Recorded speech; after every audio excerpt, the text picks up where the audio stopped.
আমাদের অনন্য স্টোরি সকল প্রকার পার্ট গল্প দেখতে আমাদের চ্যানেলটি সাবস্ক্রাইব করে পাশে থাকা বেল আইকনটিতে ক্লিক করে অল নোটিফিকেশন অন করে দিন। মন্ত্রী সাহেব আগামীকাল আমাদের বাড়িতে আসবে, তার সিকিউরিটির সর্বোচ্চ ব্যবস্থা করো। আর হ্যাঁ, কেউ যেন জানতে না পারে। মিটিংটা কিন্তু গোপন থাকবে, নয়তো মন্ত্রী মশাইকে জবাবদিহি করতে হবে। সেজান আশ্বস্ত করে বলল যাতে কোনো চিন্তা না করে, কিন্তু ঘটনা ঘটে গেল অন্যরকম। মন্ত্রীমশাই বাড়িতে ঢুকতে না ঢুকতেই মিডিয়া এসে হাজির। একজন ব্যবসায়ীর বাড়িতে মন্ত্রী গোপনে কি কাজে এসেছেন, এরকম নানান প্রশ্নের মুখোমুখি হতে হয়েছে। তিনি যাওয়ার সময় আদৃশের উপর রাগারাগি করেছেন প্রচুর। আদৃশকে আর কোনো কাজে সাহায্য করবেন না বলে গেছে। আদৃশ তাই ক্ষেপে আছে, সেজানের উপর সব রাগ ছেড়েছে, কিন্তু বুঝতে পারছে না কে জানালো, কারণ সেজান ছাড়া আর কেউ জানে না এই ব্যাপারে। তখনই আদৃশের হঠাৎ মনে পড়ল রুষা ওদের সাথে খাচ্ছিল, তখনও বলেছিল কথাটা।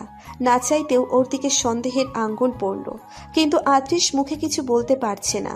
ঘরে গেল রুষার সাথে কথা বলতে। বিছানার উপরে ওর মোবাইল পেয়ে সেটা হাতে তুলে নিল। মোবাইল নিয়ে চুপচাপ নিজের আলাদা রুমে চলে গেল। পুরো মোবাইল ঘেটে তেমন কিছুই পেল না। আর এদিকে রুষা মোবাইল খুঁজতে খুঁজতে ক্লান্ত। ওর কথাকে কল দেওয়া প্রয়োজন। আদৃশকে দরজার সামনে দেখে বলল, আমার মোবাইল দেখেছেন? আদৃশ মোবাইল বাড়িয়ে দিয়ে বলল, বসার ঘরে রেখে এসেছিলে, সামনে রাখো। আদৃশ ঘর থেকে চলে গেল। রুষা মোবাইল হাতে নিয়ে দাঁড়িয়ে আছে। ওর স্পষ্ট মনে আছে মোবাইল বিছানার উপরে রেখেই ওয়াশরুমে গিয়েছিল। আদৃশ ওকে মিথ্যে বলল কেন? আর ওর মোবাইল নিয়ে কি করছিল? আদৃশ কি আবারও ওকে সন্দেহ করছে? আদৃশ সিঁড়ি দিয়ে নামতে নামতে ভাবছে, তাহলে কি সেজান? এতদিন ধরে সেজান ওর সাথে বিশ্বাসঘাতকতা করেছে? এত বড় ধোঁকা! দূরে মাগরিবের আজান ভেসে আসছে। রুষা বারান্দায় দাঁড়িয়ে আছে। ঝিরিঝিরি ঠান্ডা বাতাস বইছে, আকাশটাও মেঘলা, মনে হচ্ছে বৃষ্টি আসবে। রুষা বারান্দা থেকে রুমে গিয়ে আদৃশকে তৈরি হতে দেখে। রুষা বিছানায় গিয়ে বসে মোবাইল হাতে নেয়। আদৃশ তৈরি হয়ে রিভলভারে বুলেট চেক করছে। রুষা কিছুটা ভয় পেয়ে দাঁড়িয়ে থমথমে মুখে জিজ্ঞেস করল, এ সময় কোথায় যাচ্ছেন? আর আপনার হাতে ওটা কি? আদৃশ রুষার ভয়ার্ত মুখের দিকে চেয়ে বলল, সেজানের বাড়িতে যাচ্ছি, ওর সাথে কাজ আছে। ওনাকে কল করলেই তো চলে আসবে, যাওয়ার কি দরকার? দরকার আছে, ওর সাথে আমার বোঝাপড়া আছে। আমার সেজানকে সন্দেহ হচ্ছে। সেজান ভাই, কি বলছেন?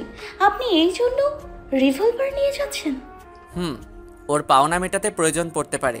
ওর কথা শুনে রুষা স্তব্ধ হয়ে গেল। সেজানকে ওর বরাবরই ভালো ছেলে বলে মনে হয়েছে। সেজান এমন কিছু করতে পারে বলে মনে হয় না। আদৃশ, আপনার কোথাও ভুল হচ্ছে। আমি এই কয়েকদিনে যতটুকু বুঝেছি, উনি আপনার জন্য প্রাণও দিতে পারেন। সে আপনাকে এত বড় ধোঁকা দেবে না। উনি তো আপনাকে খুব ভালো করে চেনেন। এমন কাজ মনে হয় না করবে। হতে পারে এটাও ষড়যন্ত্র। প্রথমবার আমাকে টার্গেট করেছে, পরের বার সেজান ভাইকে। তাই অনুরোধ করছি, না জেনে শুনে ভুল কোনো পদক্ষেপ নেবেন না। আগে ওনার সাথে কথা বলে সব ক্লিয়ার করে নিন। আগে কথাই বলবো। আমি যাচ্ছি। প্লিজ মাথা ঠান্ডা রাখবেন, সব কিছু জেনে বুঝে নিন। রাগের বশে কিছু করবেন না। আমার খুব চিন্তা হচ্ছে। আদৃশ রিভলভার গুছে ওর দিকে একবার চেয়ে চলে গেল। রুষা ধপ করে বসে পড়ল। ওর খুব চিন্তা হচ্ছে। মনে হচ্ছে আদৃশ সেজানের কোনো ক্ষতি করে দিবে। সেজান ওর এত বিশ্বস্ত, ওর সব কাজে সাপোর্ট করে, ভুল মনে হলেও কিছু বলে না। বসের আদেশ অক্ষরে অক্ষরে পালন করে। কয়েকবার নিজের জীবনের রিস্কও নিয়েছে। তবুও সেজানকে সন্দেহ করছে। ওনার কি সন্দেহের বাতিক আছে? রুষার খুব জানতে ইচ্ছে করছে ওখানে কি হবে যদি আদৃশ ওকে সাথে নিয়ে যেত। রুষা একবার ভাবলেও সেজানকে কল করে সব জানাবে, কিন্তু পরক্ষণে আদৃশের ভয়ে কল করল না। যদি আদৃশ জানতে পারে রাগ করে। চিন্তায় চিন্তায় হাত পা অবশ হয়ে আসছে। সেজান কিচেনে কফি বানাচ্ছে। পুরো বাড়িতে ও একাই থাকে। কাজের লোক সন্ধ্যার আগেই চলে যায়। সেজানের একা থাকতেই ভালো লাগে। কফি বানিয়ে মগে ঢালতেই কলিং বেল বেজে উঠল। ও মগ ডাইনিং টেবিলের উপরে রেখে দরজা খুলে আদৃশকে দেখে স্তব্ধ। অবাক হয়ে চেয়ে আছে। অবাক হওয়ারই কথা। আদৃশ সাধারণত ওর বাড়িতে আসে না। লাস্ট কবে এসেছে মনে নেই। ভাই আপনি? আদৃশ ভিতরে ঢুকে চারিদিকে চেয়ে পড়ল। আসতে পারি না? আসা নিষেধ? সেজান আলতো হেসে বলল, আপনারই তো বাড়ি, আপনি যখন ইচ্ছে আসতে পারেন। আদৃশ সোফায় আরাম করে বসলো। টেবিলের উপরে পা তুলে দিল। সেজান দাঁড়িয়ে আছে। সেজানের আদৃশের ভাবভঙ্গি ভালো লাগছে না। আদৃশ অপ্রয়োজনে আসেনি। সেজান, মিটিংয়ের কথা কাকে বলেছ? সেজান অবাক হলো না। সকাল থেকেই বিষয়টা ওকে ভাবাচ্ছে। আদৃশ ওকে প্রশ্ন করবে সেটাও জানতো। ভাই আমি কাউকে জানাইনি। ভালো করে মনে করে দেখো, কারো সামনে মন্ত্রীর আসার কথা মুখে এনেছো কিনা? আমি জানি আপনি আমাকে সন্দেহ করছেন। অস্বাভাবিক কিছু? না, সকাল থেকে আমি এটা ভেবে অস্থির হয়ে পড়ছি। আমি ছাড়া আর কেউ জানে না, কিন্তু নিউজটা মিডিয়ার কাছে চলে গেছে। আর এ সত্য আমাকেই সন্দেহ করা উচিত, আর এজন্য আমাকেই সন্দেহ করা উচিত। কিন্তু ভাই আমি সত্যিই বলছি, আমি কাউকে কিচ্ছু বলিনি। আমি অনাথ। আপনি আমাকে সব দিয়েছেন, ছোট ভাইয়ের মতো ভালোবেসেছেন। এতগুলো বছর ধরে আপনার সাথে ছায়া হয়ে আছি। আপনার সাথে বেইমানি করার কথা ভাবতেও পারি না। বেইমানের কি শাস্তি সেটাও আমি জানি। জেনে শুনে এত বড় দুঃসাহস দেখাবো আমি? এরপরেও যদি আমাকে সন্দেহ হয়, তবে আপনি আমাকে যে শাস্তি দিবেন আমি মেনে নেব। কিন্তু আমিও শেষ পর্যন্ত ভাবির মতো বলবো আমি কিচ্ছু করিনি, কারণ এটাই সত্যি। আদৃশ রেগে গিয়ে বলল, সেজান, তুমি যাই বলো না কেন, নিউজটা তোমার অথবা আমার দ্বারাই লিক হয়েছে। আমি কাউকে জানাইনি। আর তুমিও বলছো জানাওনি, তবে কে আর কিভাবে? সেজান মাথায় হাত দিয়ে বসে আছে। ভাই, নাস্তা করার সময় কোনো সার্ভেন্ট ছিল সামনে? আদৃশ মনে করার চেষ্টা করে দেখল, কেউ ছিল না। আর ছিল না বলেই নির্দ্বিধায় সব বলেছে। না, কেউ ছিল না। ওদের কথার মাঝে জানালার পাশে অস্পষ্টভাবে কাউকে দেখা যাচ্ছে। মানুষটা সেজানের চোখে পড়ল। ওর বাড়িতে কি উকি ঝুঁকি দিবে? সেজান আর চোখে আর একবার দেখল, কেউ নেই সেখানে, কিন্তু ওর মনে হচ্ছে একজনকে দেখেছে। সেজান নিচু স্বরে বলল, ভাই কেউ আপনাকে ফলো করছে। আপনি যেভাবে বসে আছেন সেভাবেই থাকুন। ডানে বামে সামনে পেছনে কোনো দিকে তাকাবেন না। আদৃশ বুঝতে পেরে চোখের ইশারা দিল। সেজান ফিসফিস করে বলল, ডান পাশে জানালায় একজন উঁকি দিচ্ছে। আদৃশ আর চোখে সেদিকে তাকালো।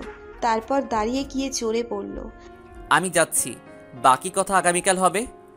আচ্ছা ভাই চলুন, আপনাকে দরজা পর্যন্ত এগিয়ে দিচ্ছি। সেজানও দাঁড়িয়ে বলল। আদৃশ দরজার বাইরে বের হলো। গাড়ির কাছে যেতেই দুজন রিভলভার বের করলো। তারপর বাড়ির দুদিক থেকেই ওই জানালার পাশটা ঘিরে ধরলো। সেই মানুষটা ওদের অস্তিত্ব অনুভব করে দৌড়ে পালাতে গেলে আদৃশ রিভলভার উঁচু করে ট্রিগারে আঙ্গুল রেখে বলল, ডোন্ট মুভ। এক পা গেলে মাথার খুলি উড়িয়ে দেব। হুডি পরা লোকটা দাঁড়িয়ে গেল। আদৃশ অতি সাবধানে ধীরে ধীরে ওর দিকে এগিয়ে যাচ্ছে, কারণ আদৃশ ভালো করে জানে এমন ক্রিমিনালরা সব প্রস্তুত থাকে। ওদের দুর্বল ভাবার কারণ নেই। আদৃশ প্রায় ওর কাছে চলে গেছে। সেজান পিছনে। আদৃশ রিভলভার উঁচু করেই বলল, এদিকে ঘোরো। হুডি পরা লোকটা ধীরে ধীরে ওর কথা মতো পিছনে ঘুরে, তবে পুরোপুরি পিছনে ঘোরেনি। হালকা পিছনে ঘুরে খুব দ্রুত আদৃশের হাঁটুতে আঘাত করলো। আদৃশ হঠাৎ আক্রমণে নিজেকে সামলাতে পারেনি। হাঁটু ভেঙে নিচে পড়ে গেল। হাত থেকে রিভলভারটা পড়ে যায়। সেজান পিছন থেকে গুলি ছুঁড়ে হুডি পরা লোকটার হাতের ছুরিটা ওর দিকে ছুঁড়ে মারে। ছুরির একদম ওর হাতে গিয়ে লাগে। লোকটা থামেনি, অলিম্পিকের খেলোয়াড়ের মতো দৌড়ে পালায়। আদৃশ আর সেজান উঠে দাঁড়িয়ে গুলি ছোড়ে। লোকটা দেয়াল টপকে বের হয়ে যায়। আদৃশ আর সেজান দেয়ালের ওপাশে যেতেই লোকটা একটা গাড়িতে চড়ে চলে গেল। আদৃশ দেয়ালে লাথি মারল। আবারও হাতছাড়া হয়ে গেল লোকটা। গাড়িটা কাছে থাকলে ওকে ধরা যেত। আদৃশ রাগে ফোঁসফোঁস করছে, হাতের মুঠো শক্ত করে আছে। রুষা রান্নাঘরে ঢুকে সব সার্ভেন্টকে বের হয়ে যেতে বলল। ও আজ রান্না করবে। সার্ভেন্টরা সবাই চমকে ওর দিকে চেয়ে আছে। রুষা রেগে গিয়ে বলল, কিন্তু ম্যাম, কোনো কিন্তু না। আপনার যা চায় আমাদের বলুন, আমরা করে দিচ্ছি। বললাম না আমি রান্না করব।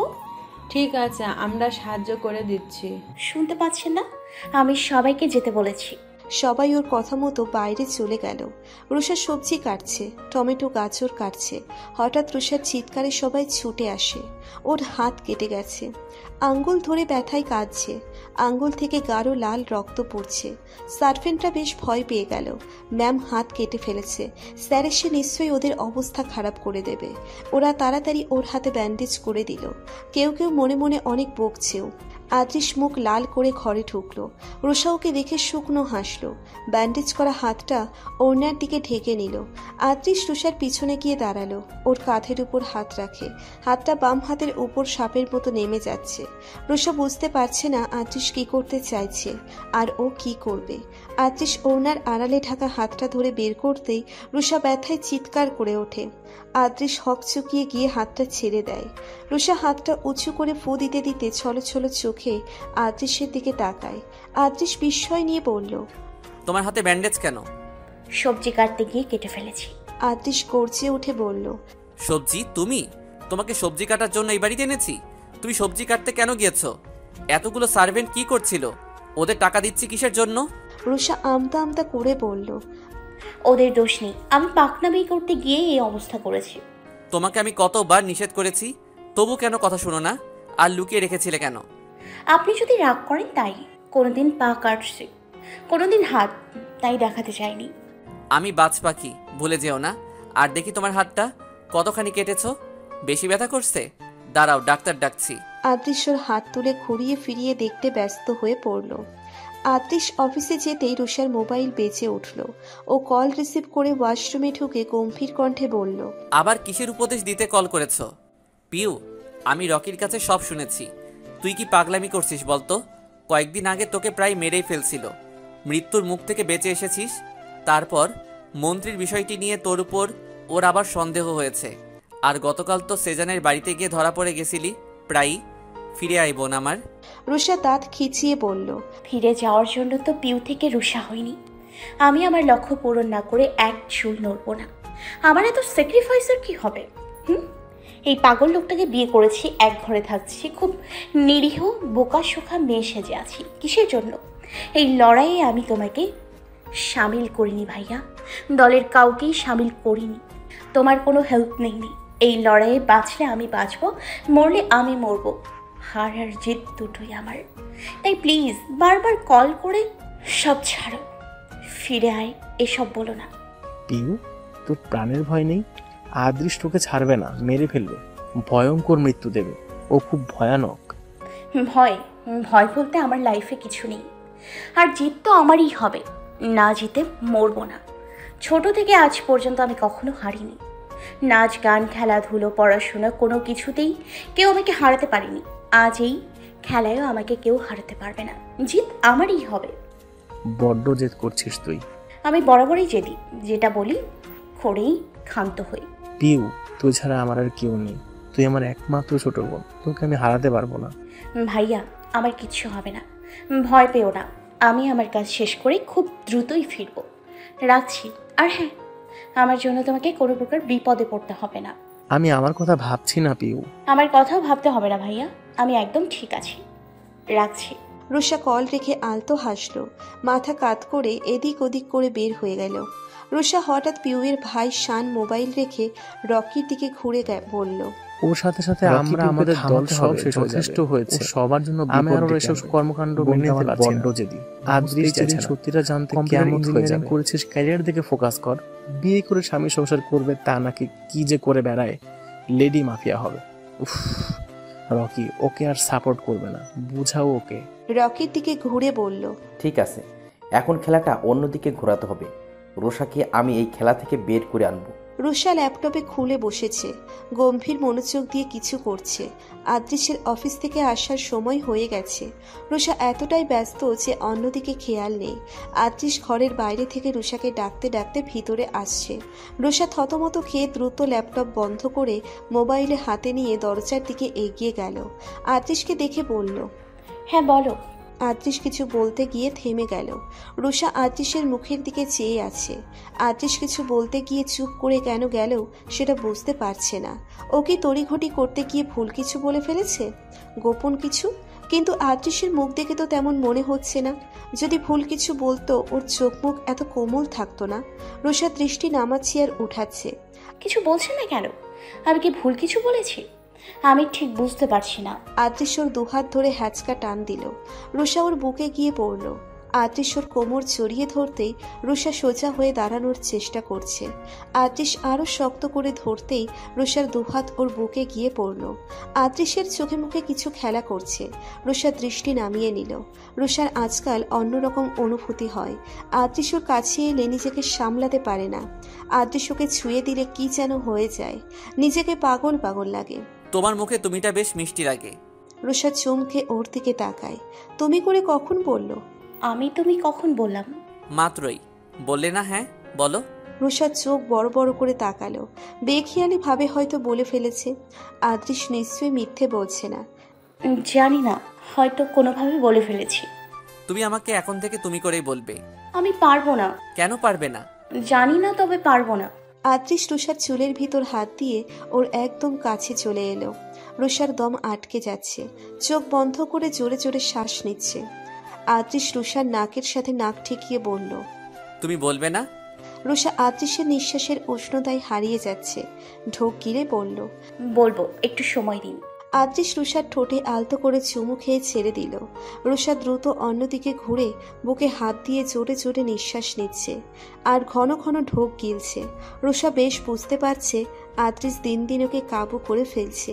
রুষা আদৃশের দিকে না তাকিয়ে দৌড়ে ঘর থেকে বের হয়ে গেল। আদৃশ ওকে দৌড়ে পালাতে দেখে মুচকি হাসল। রুষা নিচে গিয়ে লনের পাশে গিয়ে দাঁড়ায়। নিচের ঠোঁটে হাত বলিয়ে মনে মনে বলছে, এসব কি হচ্ছে? উনি আবার এত কাছে এলো, আমার রাগ হচ্ছে না কেন? কেন আমি স্বাভাবিকভাবে নিচ্ছি না? স্বাভাবিক না, আমি ভালোভাবে নিচ্ছি, ভালো লাগাই নিচ্ছি। কি হচ্ছে আমার? উফ! আদৃশের থেকে দূরত্ব বজায় থাকতে হবে। আমি কি কাজে এসেছি ভুলে গেলে চলবে না। কিছুক্ষণের মধ্যেই ঝুম অন্ধকার নেমে আসবে। আধারে চেয়ে যাবে পৃথিবী। কথা ব্রিজের উপর দাঁড়িয়ে আছে। যখন নিজেকে খুব একা লাগে, মন খারাপ হয়, তখনই এখানে এসে দাঁড়িয়ে থাকে। মাথার উপর খোলা আকাশ, পায়ের নিচে পানি আর পানি, বেপরোয়া হাওয়া, এলোমেলো চুল, সব মিলিয়ে নিজেকে মুক্ত লাগে। সব দুঃখ কষ্ট থেকে মুক্ত লাগে। প্রাণ ভরে নিঃশ্বাস নেয়। সেজান ড্রাইভে এসেছে। মাঝে মধ্যে ড্রাইভে বের হয়। এই সময়টা ওর ভীষণ ভালো লাগে। কথার মতো একটা মেয়েকে দেখে সেজান গাড়ি থামায়। গাড়ি থেকে নেমে সানগ্লাস খুলে বোঝার চেষ্টা করছে কথা কিনা। ওকে দেখে কথাই মনে হচ্ছে। সেজান ওর পাশে গিয়ে দাঁড়ালো। কথা পাশে কারো অস্তিত্ব অনুভব করে ভয় পেয়ে যায়। দ্রুত ঘুরে চমকে ওঠে। চোখ বড় বড় করে বলল, আপনি? আমি তো ভয় পেয়ে গিয়েছিলাম। এখানে একা একা কি করছো? যখন হাঁপিয়ে যাই এখানে এসে প্রাণ ভরে নিঃশ্বাস নেই। হাঁপিয়ে যাও? জবটা কি খুব পরিশ্রমের? আমাকে বলতে পারো, আমি তোমার জন্য ভালো একটা জব ম্যানেজ করে দিতে পারি। কথা মৃদু হেসে বলল, জবের পরিশ্রমের কথা বলছি না, জীবনের সাথে চলতে চলতে কখন হাঁপিয়ে যায়। এছাড়া আমি এখানে ভালোই আছি। আমার শিক্ষাগত যোগ্যতা জানেন? এই যোগ্যতায় আপনি আমাকে এর চেয়ে ভালো জব দিতে পারবেন না। পড়াশোনা কতদূর তোমার? HSC pass. তারপর আর পড়নি কেন? ছোট থেকেই অনাথ আশ্রমে বড় হয়েছি। 18 বছর পর্যন্ত ওরা আমার দায়িত্ব নিয়েছে। এইচএসসি পাস করেছি, তারপর এখানে থাকা খাওয়া ফ্রি সমেত একটা জব পেয়ে গেলাম। তবুও আমি তোমার জন্য একটা জব খুঁজে দিতে পারি। অন্য কোনো জব করলে যে আমি একা হয়ে পড়বো। এখানে এতগুলো মানুষের সাথে থাকতে পারছি পরিবারের মতো। অন্য জায়গায় জব করলে কি সে পরিবার পাবো? দম বন্ধ হয়ে মরে যাব। আমি একা থাকতে পারি না, পরিবারের সাথে থাকতে ভালোবাসি। তাহলে বিয়ে করে নিলেই পারো, একটা পরিবার হবে। কথা আবারও মৃদু হাসল। সে হাসিতে সেজান ব্যথা খুঁজে পাচ্ছে, কিন্তু পরিমাপ করতে পারছে না। কোনো পরিবার তার ছেলের জন্য বাবা মা ছাড়া সামাজিক পরিচয়হীন একটা মেয়েকে বউ করবে? মেয়ের কি অভাব? সেজান মাথা চুলকে বলল, তাহলে অনাথ কোনো ছেলেকে বিয়ে করে নাও, তার সাথে পরিবার করবে। তাহলে তো চাকরি ছেড়ে ছেলের সন্তানে সন্তানে ঘুরতে হবে। বলেই খিলখিল করে হেসে উঠল। তারপর আবার বলল, আমার তো আর আপনার মতো সোর্স নেই, অতি সাধারণ মানুষ আমি। তাহলে আমি খুঁজি, আমার ভালো সোর্স আছে। কথা হেসে ফেলল। তারপর বলল, ধুর, মজা করছিলাম। আমি যাই, রাত হয়ে যাচ্ছে। চলো আমি তোমাকে পৌঁছে দিই। না, দরকার নেই, রিক্সা ঠিক করে রেখেছি, আমি যেতে পারবো। ভালো থাকবেন। কথা চুল ওড়না জামা হাওয়ায় উড়িয়ে হেঁটে যাচ্ছে রিকশার কাছে। সেজান নিচের চুল এলোমেলো করে মুচকি হেসে ব্রিজের নিচে তাকালো। রুষা আদৃশ্যের জন্য ঘরে যেতে পারছে না। অস্বস্তি লাগছে। আজকাল আদৃশ উদ্ভট ব্যবহার করে, আর রুষারও কেমন লাগে। রুষা দরজার দিকে বারবার উকি দিচ্ছে।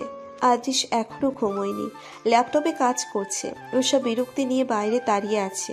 দরজার দিকে আরেকবার উকি দিতেই আদৃশ ওর হাত ধরে এক টানে ভেতরে নিয়ে এলো। রুষা নির্বাক ও ভীত হয়ে গেল। কি বারবার উকি দিচ্ছ কেন?